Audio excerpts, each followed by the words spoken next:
Hi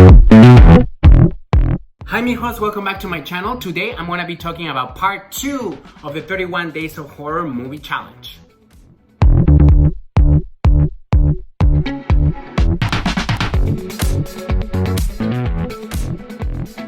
So this is part 2 of my 31 Days of Horror Movie Challenge. If you missed part 1, that's the first 10 days of movies that I've seen. I'm going to post the link down here. So this is part 2, so let's get right into it. So for day number 11, I saw Anarchy Parlor. This movie, you can find it on Tubi. It's about an American girl who goes to, I believe they're in Amsterdam. Don't quote me on that because I don't remember. But they're in Europe. This girl, she's at this party with her friends at a club. And then she meets this girl who's all tattooed. And then she inquires about getting a tattoo. This girl takes her with her, and then her friend goes with her as well. And then obviously the people that work at the parlor, they have like sinister intentions. The movie itself, it's nothing great. It's entertaining. It has decent gore. The story, it's done there, been that. I mean, been there, done that. The acting, it's not amazing. But overall, the movie, it's alright. It's entertaining. You can find it for free on Tubi. For day number 12, I saw An American Terror. Now, I saw this movie on Tubi as well, and I honestly only clicked on it because the poster, the bad guy right there, he looks kind of cute. He look fine. But trust me, that is false advertising because the psycho in this movie looks nothing like that whatsoever. The movie is cheap. The acting, it's horrible. It looks like someone's school project that got like a video release. The movie itself looks pretty cheap. The story is, it's about these punks that they're getting bullied, so they're planning to shoot the school, but then they end up in like this like psycho killer's house. Then they escape, and then they still go about like executing their plan. It's a mess. It's not good, so skip it. For day number 13, I checked out the Blumhouse horror movies. So Blumhouse released a set of 4 horror movies with Amazon Prime. The first one that I saw was Nocturne. This is about a pair of pianist sisters that are competing for a scholarship, or like they have this rivalry going on to see who's the better pianist. And then one of the sisters finds like a notebook, like a music book with some sort of like witchcraft stuff.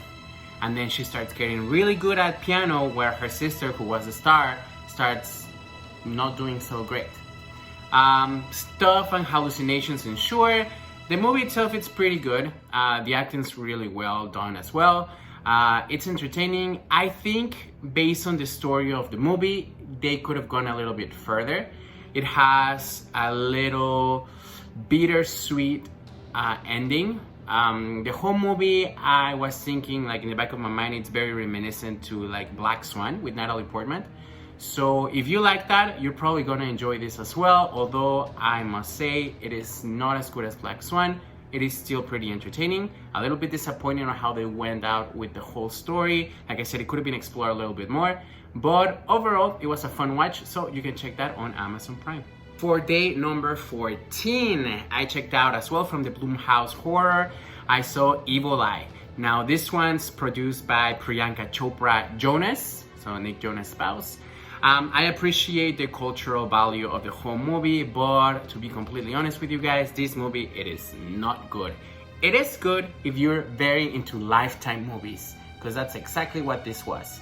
The whole acting, pace, and feel of the movie feels very, very Lifetime-ish, and literally it's just the story, it's about a girl who meets this guy, and then the mom's suspicious about the guy, thinking that it's the reincarnation of her abusive ex, an ex that she had when she was younger.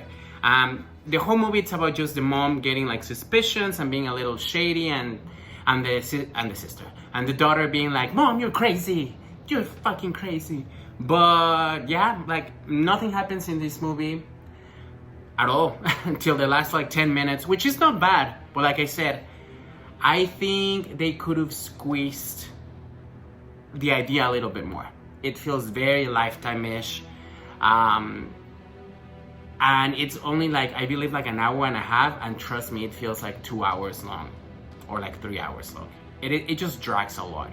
They could have like injected a little bit more of like action into it or like suspense, but like I said, nothing happens till the last 10 minutes. You can check that out on Amazon Prime. So at this point, I was pretty disappointed with the Amazon movies, but I still had 2 more to go, so I decided to check out The Lie, and The Lie was for day 15. This movie stars Joey King. You guys might remember her from The Kissing Booth or The Act on Hulu. The movie itself has a good premise. So 2 girls are going to a ballet like weekend getaway. The dad's driving them both. Then they decide to stop at the middle of the woods to pee. The 2 girls get down, and then just one girl returns, and the other girl's missing. So the whole thing, it's about the parents think this girl killed her friend. The whole movie is about that. The acting is great. The atmosphere is great. The story, it's good. It has a twist at the end. The girl, Joey King, she's very good at what she does, but she was so annoying. And I felt that, I mean, I don't have kids, but the parents were a little... I mean, I understand, okay, right? Because the police is looking for answers about the missing girl, and the parents are trying to protect her kid. It was good. It was a good movie. I personally didn't like it. The ending infuriated me, but it is pretty good. It is pretty good. It's good. It's a good movie. So I was still missing Black Box from the Amazon Prime ones. That one, I'm gonna review it later on because I watched it recently. But for day 16, I jumped into Shudder and I checked out the Mortuary Collection. So this is an anthology, and your boy is a sucker for anthologies. This movie is about a girl that goes for a job interview to a mortuary, and then the girl asks the mortuary keeper to scare her, to tell her a story of how like the people that he has there died. So he starts going about I believe there are 4 stories if I'm not mistaken. One is about a guy that gets pregnant. The other one's about a babysitter. There's one about, I forgot. I'm drawing a blank. I honestly forgot, so you guys are gonna have to check it out. The atmosphere of the movie is really, really good. I really love the setting. It goes almost like it has like a retro feel to it. It's nice. It's really well made. It's very entertaining, and like I said, I'm just a sucker for anthologies, so I really, really liked it. You can check that out on Shudder. For day 17, I saw a Taiwanese movie called Fang Xiao, or Detention. This movie, it is based on the 60s, during the White Terror era, where freedom of speech was strictly banned. This movie starts like a period piece, and then it turns in like a ghost story. I don't know if you guys are familiar with Corpse Party, either the anime or the live action movie, but it did remind me a little bit of that. So it starts like a regular, like everyday movie, well, everyday in like special circumstances, but then it turns into like the characters get thrown into like this dimension, like ghost dimension. The movie itself, the favorites that I've seen this October. The acting is really good. The premise of the whole movie, you know, Asians, hands down, they come up with great horror.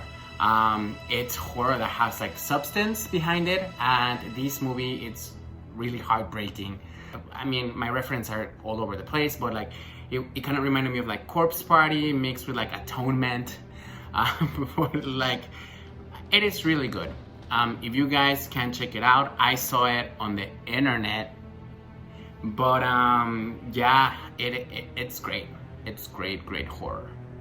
And the movie revolves around like why the characters are in this limbo and how can they get out of there. So you get like the story by pieces. It's like a puzzle that at the end, like obviously it gets solved, but it is pretty interesting how you see how the whole story played out until like why are they like in purgatory or like this limbo and being like chased by this like demonic figure.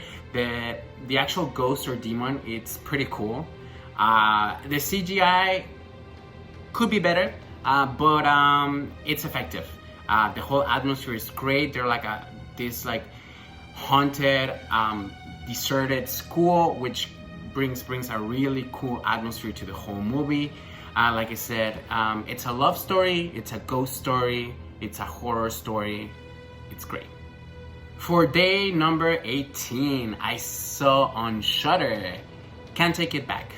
This movie stars Noah Centineo from To All the Boys I've Loved Before, or from the reboot of The Charlie's Angels, and stars some YouTuber whose name I forgot, but he's pretty popular, some blonde guy.